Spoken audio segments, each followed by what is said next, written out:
Thank you so much for joining us for CBN NewsWatch. I'm Ephraim Graham. Ahead today, is inflation finally showing signs of slowing down? Consumer prices not rising as fast, but still going up. Food prices are still up big time. And something else that we can't escape, that's where we live, shelter costs are up over the past year. So what's ahead for inflation and the stock market? We'll talk to our CBN News financial editor, Drew Parkhill. An Iranian national with ties to that country's military accused of trying to kill President Donald Trump's National Security Advisor and Secretary of State. Through the hard work of the FBI's Joint Terrorism Task Forces, we were able to detect this heinous plot and disrupt it. We'll bring you the details of this incredible plot. Democrats say their new bill in Congress will lower prescription drug prices, but an independent analysis from the Congressional Budget Office says consumers may actually end up paying more. And Israelis living near the border with Gaza facing the possibility of being in danger from war. We love the area. It's good for us.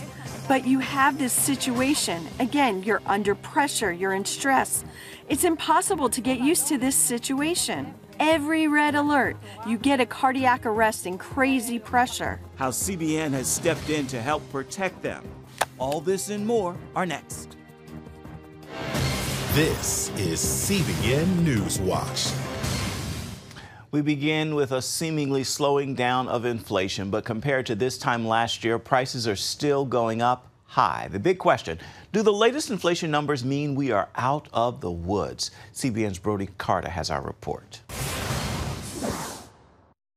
The good news in this report mainly comes from the dropping gas prices. And while this month's rate is a bit better than economists expected, there's still a long way to go. Came here because the prices are a lot cheaper than other places, and it's going to be going down a lot more lately too. Not only are gas prices dropping, this month's inflation report points to lower costs for new and used cars, travel, and clothing. Still, inflation remains a big concern, rising 8.5% in July compared to a year ago, although the Biden administration is trying to paint a rosy picture. Today, we received news that our economy had 0% inflation in the month of July. 0%.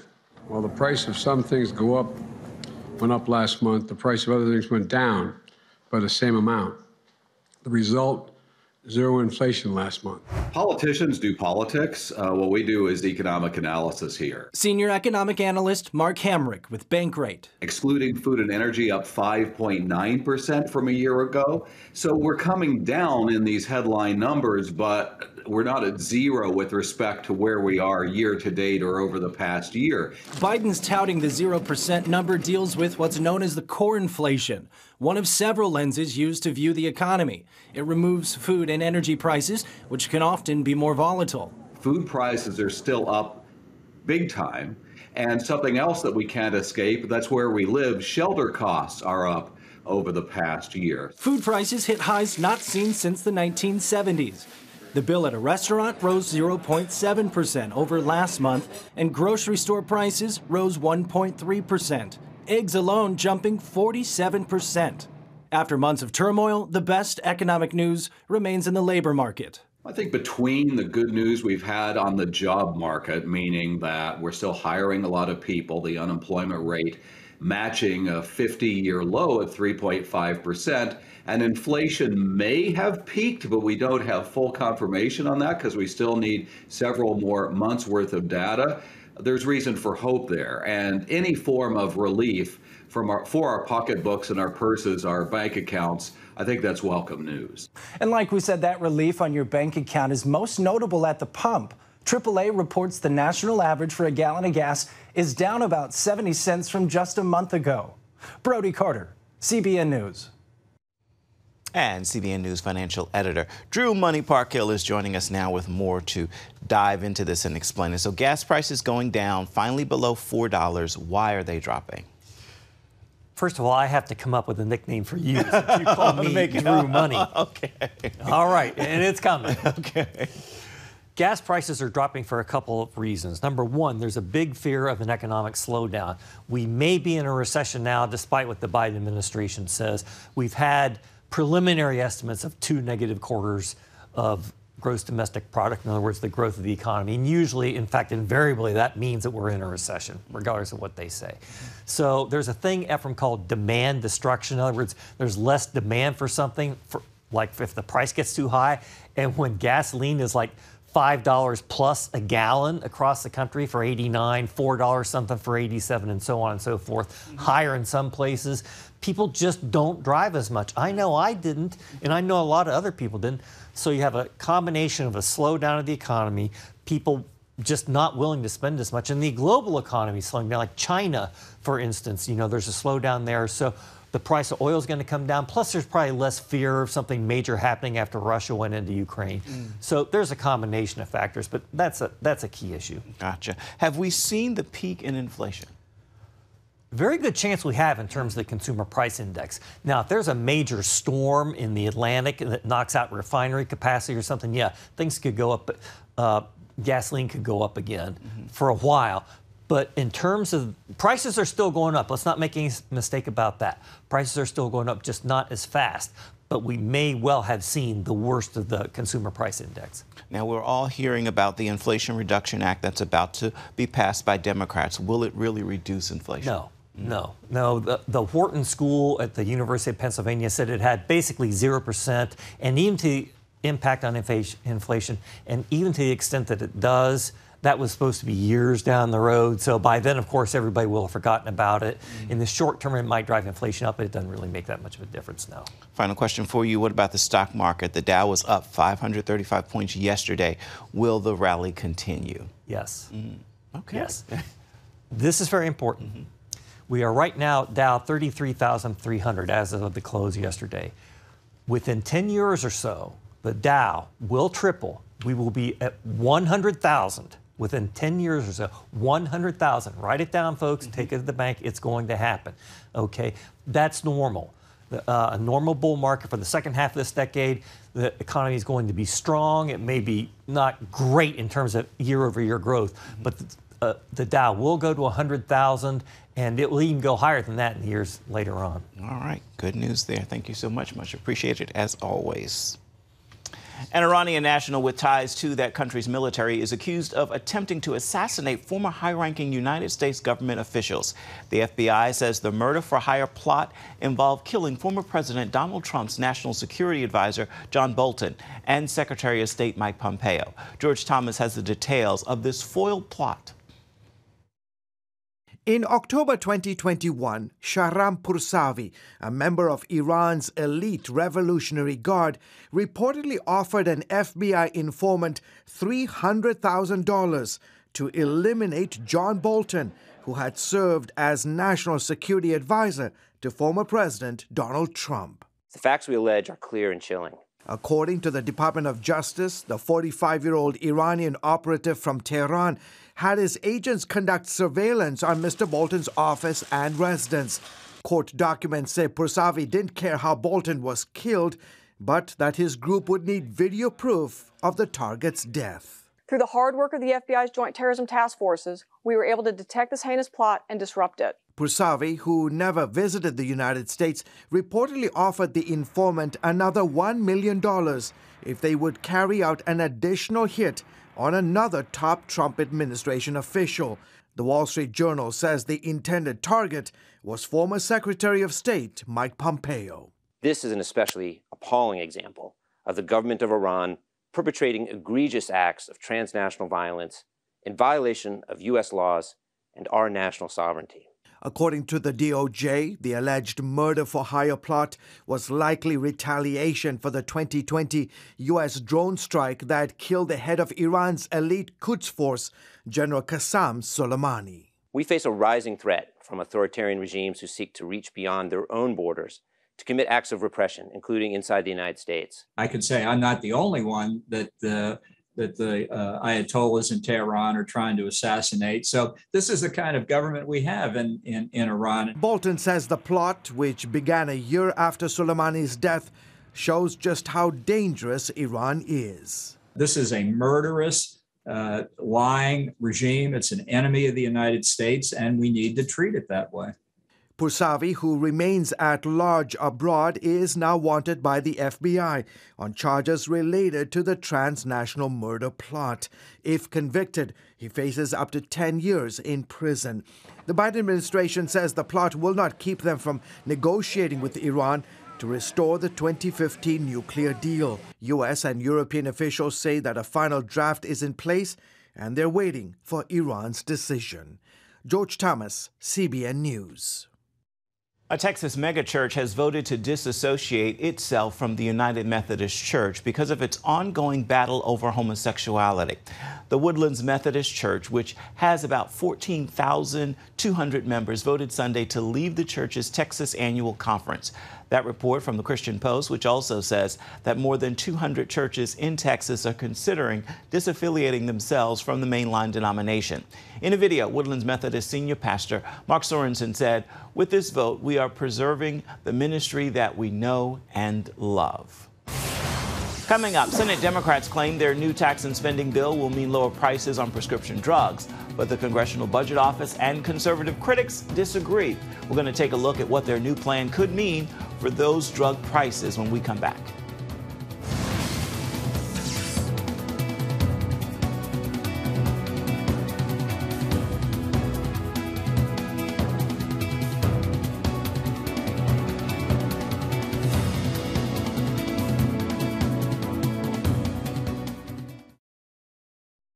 Welcome back to CBN NewsWatch. Although Senate Democrats claim the Inflation Reduction Act will save Americans money on their prescription drug bills, the nonpartisan Congressional Budget Office says consumers may eventually pay more. The legislation places a cap on drug price increases, prohibiting pharmaceuticals from raising prices faster than inflation. But the CBO says Big Pharma may counteract that restriction simply by raising prices on new drugs. Appearing on this week's episode of The Global Lane, Brandon Harveth, the Chief Operating Officer of Christian Care Ministry, says that he believes prescription drug costs are likely to go up.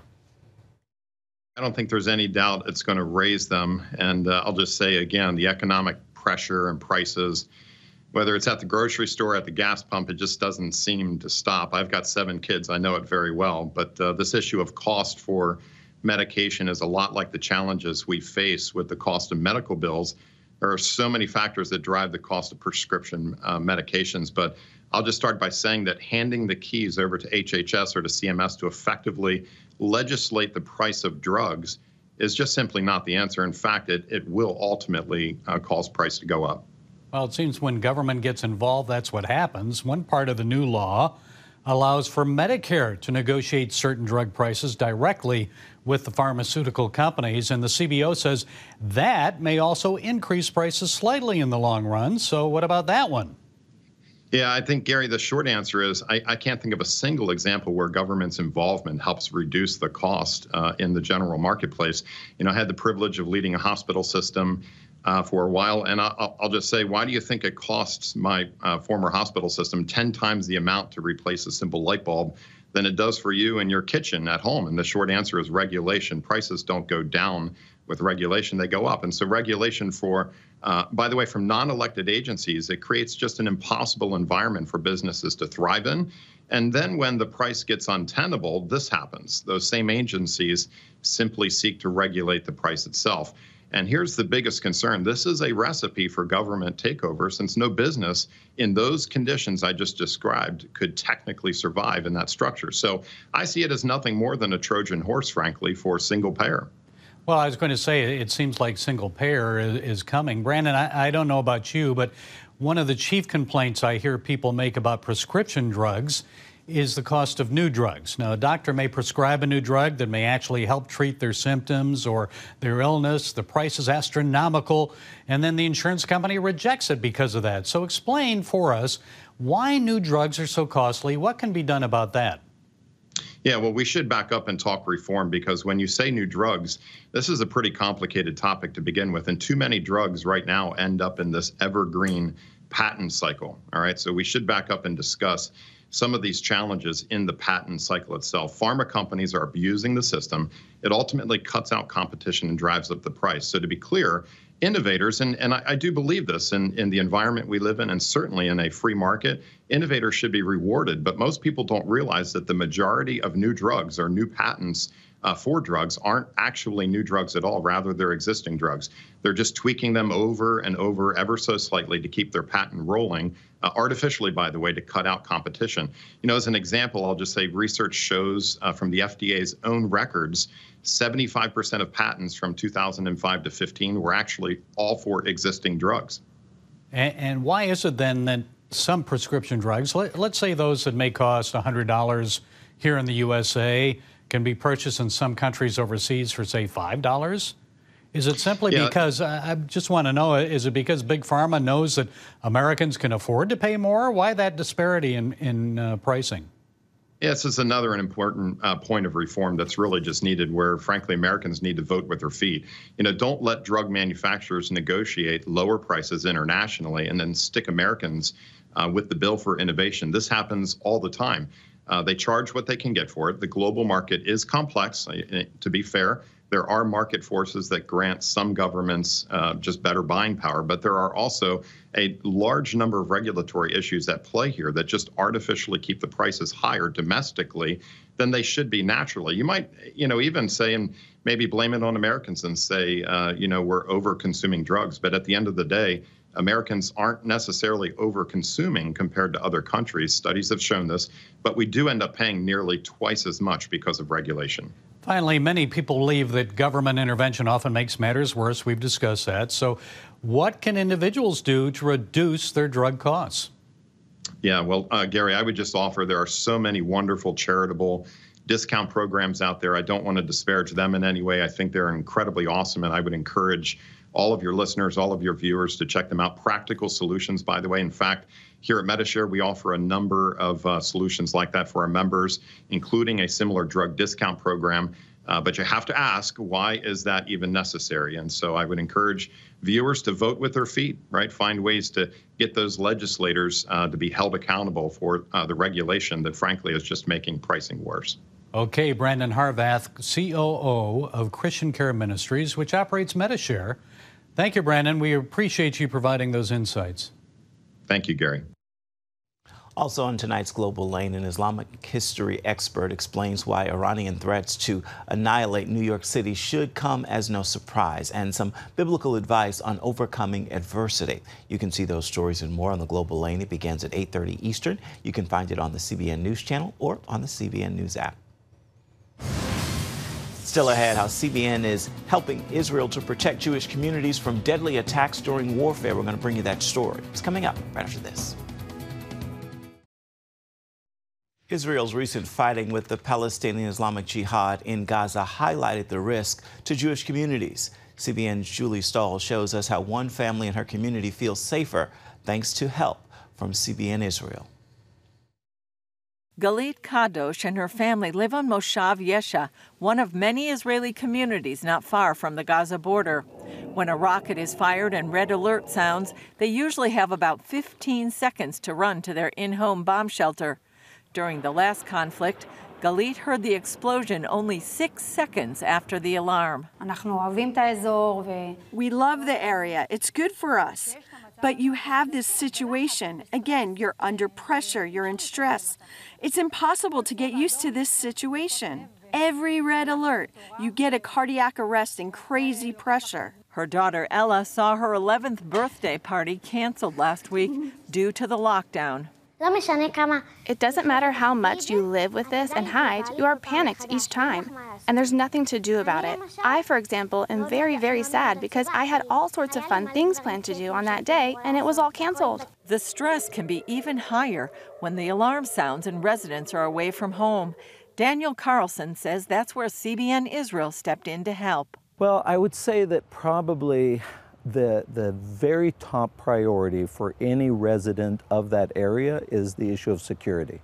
They know that the issue of rocket fire, spur of the moment, very short notice. In just over a year, CBN Israel has provided 20 bomb shelters in strategic locations around the Gaza Strip.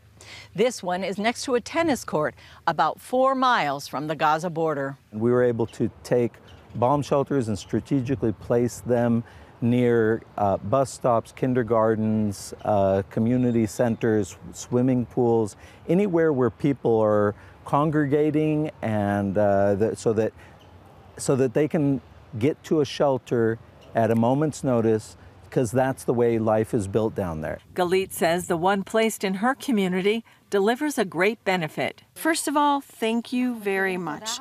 It's not something we take for granted. We have many surprises. You're not prepared, or you're on the way to someplace, and we have this shelter on the way. It calms the children and gives them security to go and play a little. Ella says even though the situation is scary, she's thankful for the protection. The children in Gaza, they don't have a red alert. They don't have a shelter. So I have to say thank you that we have this. Although it's quiet for now along the Gaza Strip, residents have the reassurance that if or when rockets fly again, the bomb shelters are here to reduce stress and save lives. Julie Stahl, CBN News, Moshav Yesha on the Israel-Gaza border. Stay with us. We're coming back with an encouraging word for your day ahead. We'll have it for you right after this. It's time now for your Thursday Thankful. I hope you'll join me in this prayer of gratitude. God, thank you for the doors you did not open. You sat with me through that disappointment, knowing you had more in store. You are my Father, and you know what's best. Thank you for your patience in those moments when I think I know better than you. With that word and that prayer, I encourage you to make today a thankful Thursday. May this day be filled with gratitude. That's going to do it for this edition of CBN NewsWatch. I want to remind you, you can always find more of our news programs on the CBN News Channel. You can find them there at any time, as well as find them online. That is at cbnnews.com. We'd love to know what you think about the stories you've seen here today. You can email us. The address is right there at the bottom of your screen, newswatch@cbn.com. And of course, you can always reach out and touch us on Facebook, Twitter, and Instagram. We would love to hear from you. We hope you'll join us right here next time and make today a thankful Thursday.